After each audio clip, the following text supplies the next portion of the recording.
চলে আসলাম কক্সবাজারে তৃতীয় দিনের ব্লগ নিয়ে। যেদিন হচ্ছে আমরা ব্যাক করি, তো ওই দিন হচ্ছে সকালবেলায় 5:30টার সময় উঠে রেডি টেডি হয়ে সমুদ্রের দিকে চলে যাই। আসলে আগের দিন ঘুম থেকে উঠতে উঠতে 8টা বেজে যায়, তো ইচ্ছা ছিল যে সকালবেলায় গিয়ে হচ্ছে একটু সমুদ্রে একটু বসে থাকবো, কারণ সচরাচর দেখা যায় যে সকালের দিকে সমুদ্রে মানুষ একটু কম থাকে, যেহেতু অনেক মানুষ ছিল এবার কক্সবাজারে। তো দেখলাম যে বুদ্ধি শুধু আমারই না, সব বাঙালির মাথায় অনেক বুদ্ধি। তো আমার মতো এরকম বুদ্ধিমান ব্যক্তিরা সবাই সকালবেলায় গিয়ে বসেছিল। মানে আমি কয়টার দিকে, আমার সমুদ্রে যেতে যেতে মনে হয় 6:30 বাজছে। তো আমি যাওয়ার আগেই দেখি, এর আগেই মনে হয় সকালে ফজরের পরেই মনে হয় মানুষজন গিয়ে সকালে সমুদ্রে গিয়ে বসেছিল। তো এটা বুঝলাম যে আমার মতো বুদ্ধিমান মানুষ অনেক বাংলাদেশে, তাই তারা সকাল ভোরে চলে আসছে সমুদ্রের কাছে। যাই হোক, আমি সকালে গিয়েও হচ্ছে সমুদ্র এরকম খালি পাই নাই, অনেক মানুষ ছিল। এই যে দেখা যাচ্ছে সব গিজি করতেছিল, কিছুক্ষণের মধ্যে আরো মানুষ হয়ে গেছিল।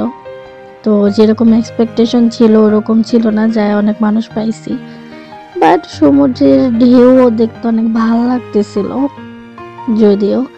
তো আমি সমুদ্রের পাড়ে দাঁড়া অনেকক্ষণ সমুদ্রের ভিডিও করতেছিলাম, কারণ ভালোই লাগতেছিল।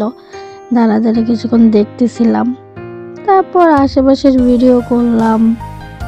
মানুষজন চলে আসছে, তো একটা দূর একটা জাহাজ দেখতে পাচ্ছিলাম। তো আমরা আবার কিছুক্ষণ বসেও ছিলাম। তো ওই জাহাজটা আমার খুব চোখে লাগছে, মানে ঢেউ আসতেছে জাহাজটা ওই মাঝখানে, ওইটার দিকে আবার চোখ যাচ্ছিল। যাই হোক, তারপরে দুইটা মেবি তারা মেয়ে, তো ওরা এটা কি পানিতে করে আমার ঠিক আইডিয়া নাই।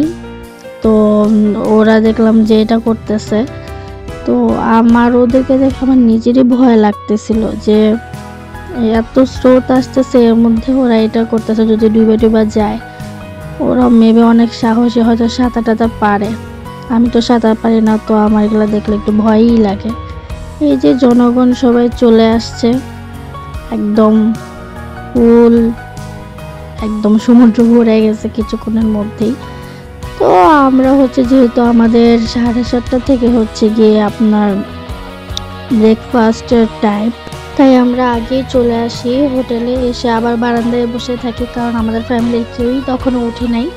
তো তারপরে হচ্ছে গিয়ে আমরা ব্রেকফাস্ট করার জন্য চলে যাই। তো যে দেখি কালকে যে আইটেম ছিল পরের দিনও মোটামুটি সেই আইটেমই ছিল, ডিফারেন্সের মধ্যে শুধু ডেজার্ট আইটেমটা একটু ডিফারেন্স ছিল আর স্যুপটার ডিফারেন্স ছিল আর কি।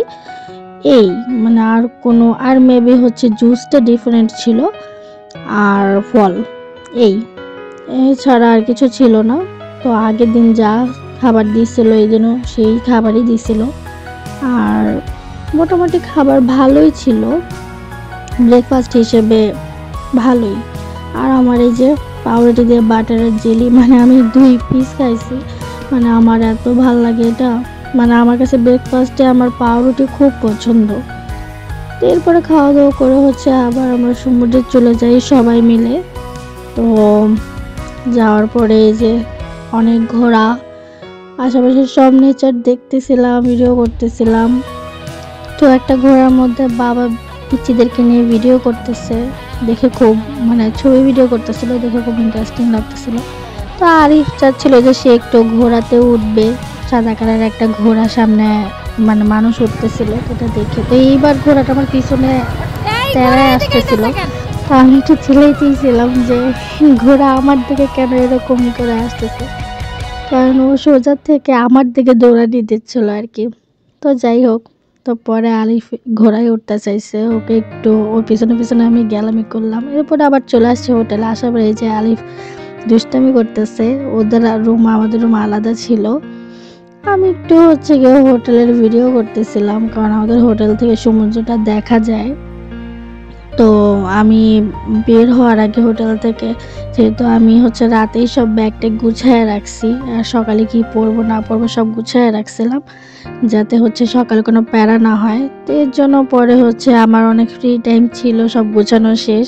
তো আমি বারান্দায় বসে টাইম কাটাইতেছিলাম, যে যাওয়ার আগে একটু সমুদ্র দেখে যাই বা হচ্ছে কি একটু বসে যাই, যেহেতু একটু মানে ভালো লাগতেছিল আর কি বারান্দায় বসে থাকতে। তারপরে হচ্ছে যে আমরা রওনা দিয়ে দিয়েছিলাম। এরপর হচ্ছে আমরা চিটাগাঙে আবার হচ্ছে ফোর সিজন হোটেল রেস্টুরেন্টে হচ্ছে গিয়ে আমরা আবার নামি লাঞ্চ করার জন্য। সবাই এত টায়ার্ড ছিলাম, মানে বলার বাইরে। তো ওইখানে হচ্ছে গিয়ে যে মানে লাঞ্চ করছে, যে ওইখানে কোনো ছবি ভিডিওই আমার করা হয় নাই। যা শুধু ওইখানে যাওয়ার পরে দেখলাম যে ওদের মানে আমরা ওই দিন যে সকালে গেছি ওই দিন এরকম লাইটিং ছিল না। তো দুপুরে যাওয়ার পরে দেখলাম যে লাইটিং টাইটিং ছিল। আগের দিন তো সকালে গেছিলাম, এর জন্য হয়তো এগুলো তখন স্টার্ট করে নাই। তো ওই দিন যাওয়ার পরে দেখলাম যে এরকম লাইটিং টাইটিং ছিল, তো দেখে ভালো লাগতেছিল। তো এগুলোর একটু ভিডিও টিডিও করলাম। আসলে এত টায়ার্ড ছিলাম যে মানে সব কিছুর ক্লিপ নেওয়ার সম্ভবই হয় নাই। তো এরপরে হচ্ছে গিয়ে আর অনেক জ্যাম ছিল, আমাদের প্রায় 15 ঘন্টা লাগছে আমাদের ঢাকায় আসতে। তো এই ছিল আমার কক্সবাজারের ব্লগ। আল্লাহ হাফেজ।